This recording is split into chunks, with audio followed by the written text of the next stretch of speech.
En este vídeo vamos a hablar de otra herramienta de Google que se llama Google Forms o formularios. Nos ayuda a crear formularios de forma simple y rápida y aunque parezca que solo sirve para hacer encuestas, realmente puede ser útil para otras cosas como puede ser crear registros de asistencia, exámenes que se califiquen de forma automática, para hacer reservas para un evento, el cuestionario, lo que hemos dicho, y crear formularios para ingresos de venta, de costos, cualquier servicio de este tipo. Una de las bondades que tiene, que se puede crear respuestas al mismo tiempo por múltiples usuarios, que es totalmente gratis, es fácil de acceder desde cualquier dispositivo móvil, etcétera, etcétera. Vamos a ver un ejemplo de cómo funciona. Las principales características que tiene, tipo de preguntas que podemos hacer, etcétera. Si entramos en Google Forms nos aparecerá, si creamos un formulario nuevo, una cosa de este tipo. De primera le vamos a dar un título, por ejemplo, mi formulario. Y nos sale aquí, nos cambia el título, ponemos una descripción la que queramos. Y luego tenemos aquí los campos de respuesta. Tiene, digamos, detección predictiva o automática de tipo de respuesta. Aquí tenemos el tipo de respuesta y aquí el enunciado. Si nosotros, por ejemplo, hacemos nombre del usuario, nos cambia automáticamente como respuesta corta. ¿Significa que acierta siempre? No, pero en muchos casos sí, y nos sirve como orientación. Cuando tenemos respuesta corta, por ejemplo, el campo puede ser email del usuario,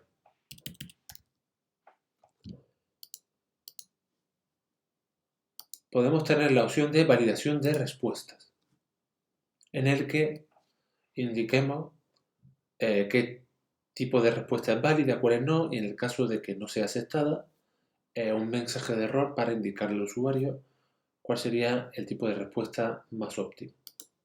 Por ejemplo, si queremos poner un email, pues pondríamos que va a ser de tipo texto y que podemos ponerle, por ejemplo, que va a ser tiene que haber un correo en ese campo.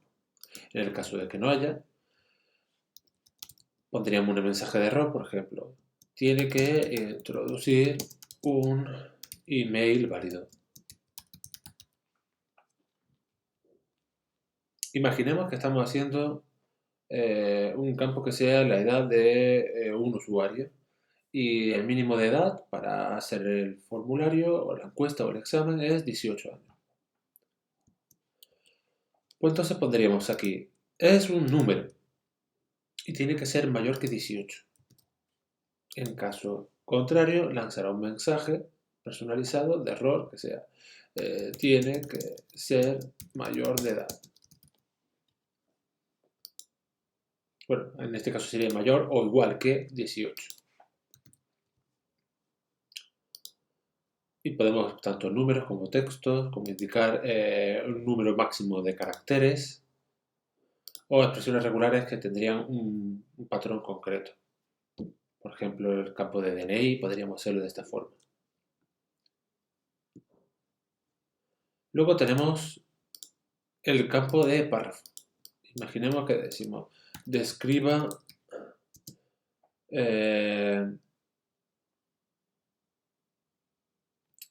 qué le ha parecido el servicio prestado. Entonces, en este caso, sería una respuesta larga. Sería tal que así, en el que el usuario pone lo que quiere.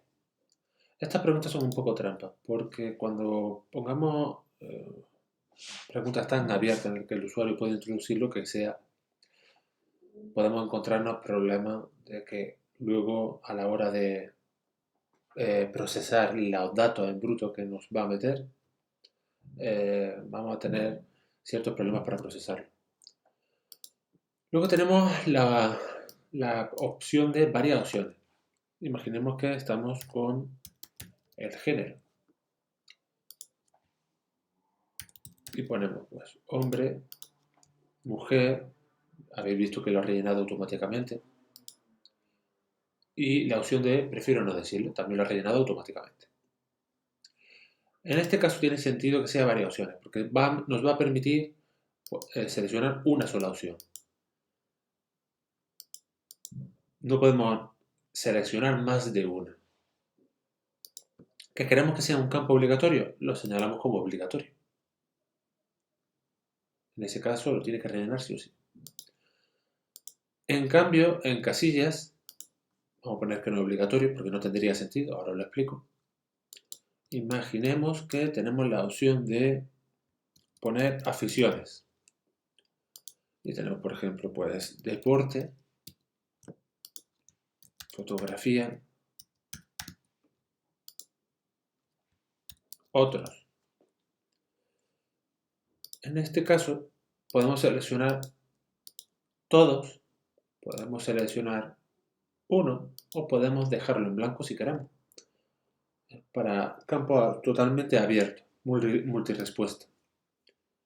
Si ponemos obligatorio, estamos perdiendo un poco la gracia. Porque le estamos obligando a que al menos tiene que poner uno. Si no pone, esta pregunta es obligatoria. Luego tenemos la opción de desplegable, que sería equivalente al de varias opciones, en el que solo tenemos que seleccionar una. Entonces, en este caso no tendría mucho sentido, porque nos obliga a elegir una sola afición. Y si queremos seleccionar más de una, tendríamos ese problema.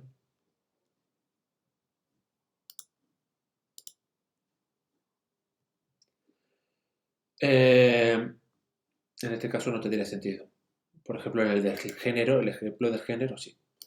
Luego, subir ficheros. Imaginemos que queremos pedir pues, que nos suban una foto o algo por el estilo. Pues seleccionamos subir archivo.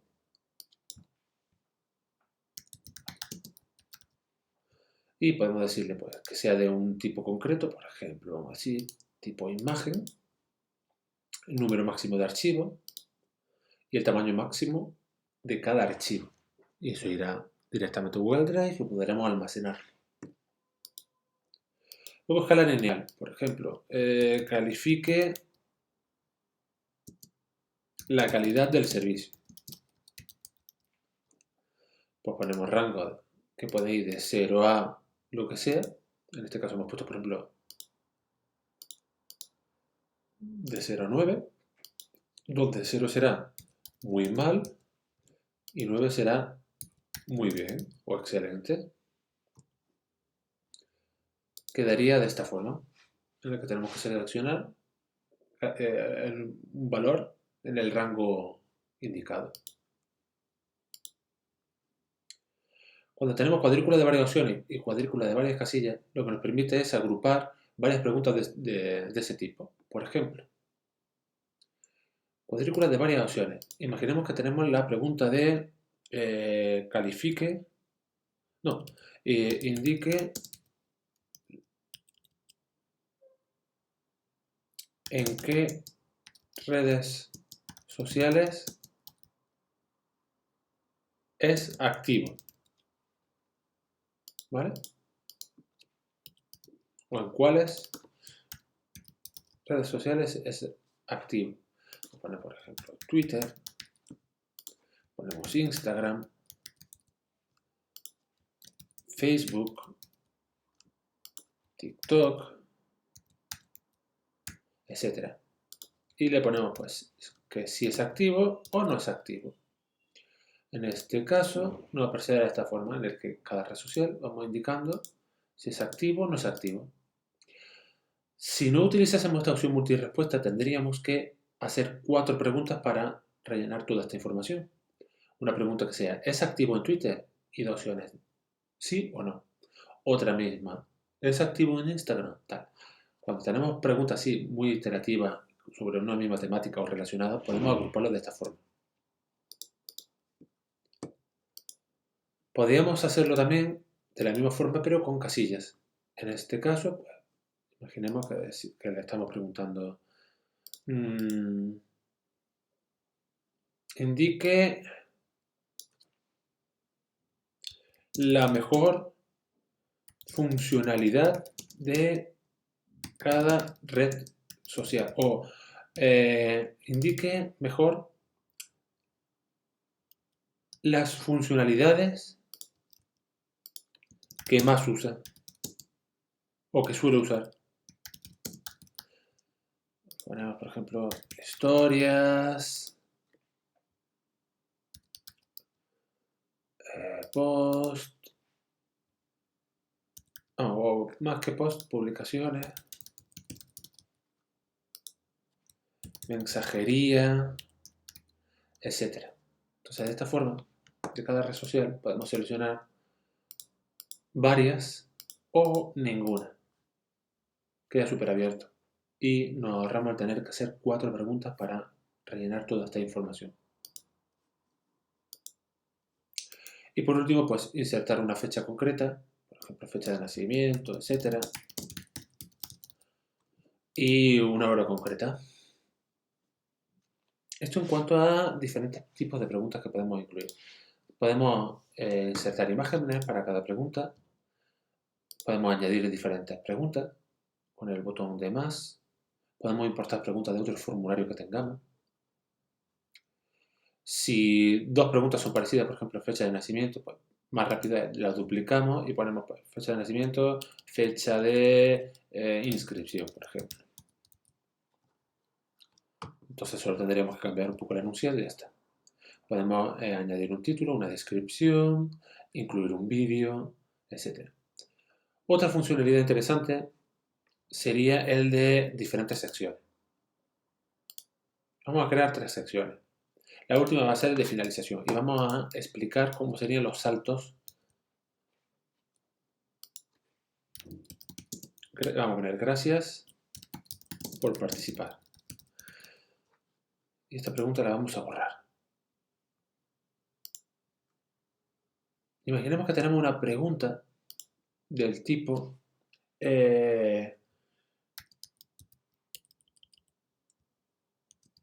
¿usa internet en casa? Por ejemplo. Y que sea de varias opciones. Y que sea sí o no.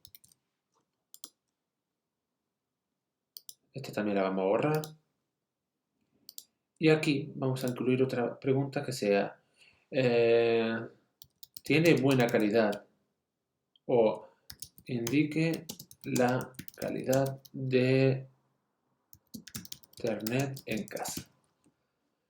Que sea pues, de este tipo. Escala de 1 a 5, muy mala y muy buena, por ejemplo. Entonces, en este caso, ahora mismo nos diría, ¿usa internet en casa? Y si le decimos que no, le damos al siguiente, nos pregunta la calidad del internet en casa. No tiene sentido. Esta pregunta no se le debería hacer si ha dicho que no tiene internet en casa. ¿Cómo evitamos que no entre en esta sección? Bueno, vamos a ir a la sección según la respuesta en los 3 puntos.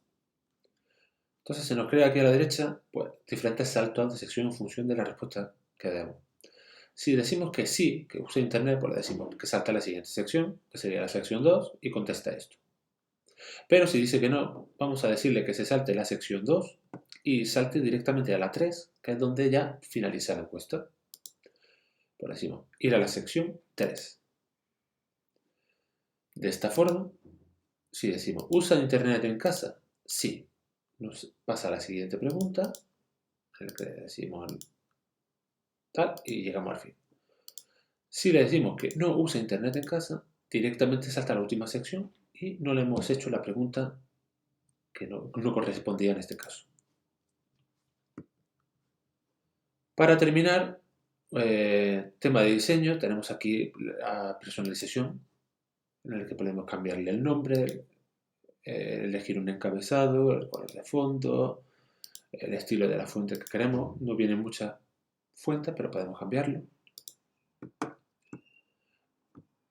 A la hora de enviar, puede enviarlo por correo electrónico, mediante un enlace en el que, si lo vamos a compartir por redes sociales, es mejor acortar la URL. Si lo vamos a compartir por Facebook o por Twitter, o lo vamos a insertar en una página web en HTML. También podemos añadir directamente a quien se le quiere enviar aquí. Una vez que se le envía y lo rellena, nos saldrá aquí, en respuesta, diferentes gráficos, una estadística y demás. Esos gráficos vienen predefinidos. Google muestra lo más apropiado que considera en función de las respuestas que han dado. Si nosotros queremos tener más manejo, nos descargamos los datos en bruto aquí, en crear hoja de cálculo. De esta forma, en una hoja de cálculo tendremos todas las respuestas y podremos sacar gráficas y estadísticas personalizadas y podremos procesar toda esa información que hemos tenido en función de la respuesta. Por último, si queremos dejar de aceptar respuestas, pues señalamos ahí, ya hemos terminado la encuesta. Y también si estamos creando este formulario desde una cuenta de una entidad, tendríamos que irnos a respuestas de configuración. Y aquí nos saldría una opción en la que dice aceptar o que pone limitar el acceso a este formulario por gente ajena a la organización. Tendríamos que desactivarlo y ya podríamos hacerlo. También podemos limitar una respuesta por cada sesión para que una misma persona no rellene el formulario varias veces. Y podemos recopilar los correos electrónicos, poder modificar la respuesta una vez que han sido enviadas, aunque solo esté limitada a una respuesta, pero puede ser interesante, etc. Y aquí tenemos pues también la asignación de puntuación en función de la respuesta para hacerlo como si fuera un examen. Y estos son los puntos más interesantes, tienen más opciones, pero sería como una breve introducción a esta herramienta de Google.